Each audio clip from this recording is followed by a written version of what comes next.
So అందరూ చెప్పినలాగా I might be very good for dancing or talent అయినా చిన్నప్పటి నుంచి అలానే నేర్చుకున్నా. కానీ ఇలా మైక్ పెట్టుకుని మాట్లాడడానికి నాకు చాలా భయం ఉంది.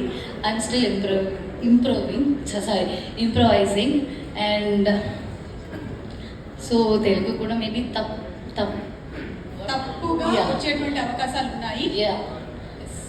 బట్ పర్వాలేదు. So please forgive me if I talk something wrong. Thank you. And so I would like to thank you, Amma, first. And చిన్నప్పటి నుంచి ఒకసారి లేచి నిలబడండి. So nice, so sweet of her. I think ఇన్ని విద్యలు నేర్పించిందంటే చాలా గొప్ప విషయం అమ్మ. Great, salute you. చిన్నప్పటి నుంచి చాలా